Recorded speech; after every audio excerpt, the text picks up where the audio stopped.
Assalamu alaikum viewers, I am Mohammad Ibrahim on the platform of Dimensional Physics. Students, आज हम discuss करेंगे isotope effect in solid state physics.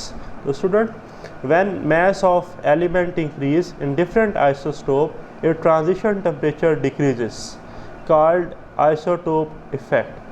Simple है student कि जब हम mess जो है एलिमेंट्स का वो इंक्रीज़ करेंगे तो जो उनका ट्रांजिशन टेम्परेचर है वो डिक्रीज़ करेगा. मीन के इन्वर्स रिलेशन है मैस और ट्रांजिशन टेम्परेचर में ड्यू टू आइसोटोप इफेक्ट. तो देखिए T C is inversely proportional to 1/m का power alpha. T C m alpha is equal to constant where alpha is the isotope effect coefficient.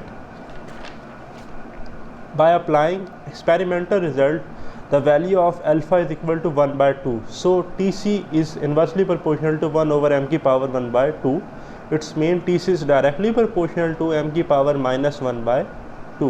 For example, in case of mercury Hg, the isotope mass variation from 199.5 to 203.4 and the transition temperature varies from 4.18 kelvin to 4.14 kelvin. अब आप देख रहे हैं कि mercury के case में mess जो है वो इंक्रीज़ हुआ है, ठीक, बट जो ट्रांजिशन टेम्परेचर है वो डिक्रीज़ हो गया, ठीक. It shows that when mass of isotope increase its transition temperature decreases as Debye temperature theta D is proportional to m की power -1/2. So T C is directly proportional to theta d.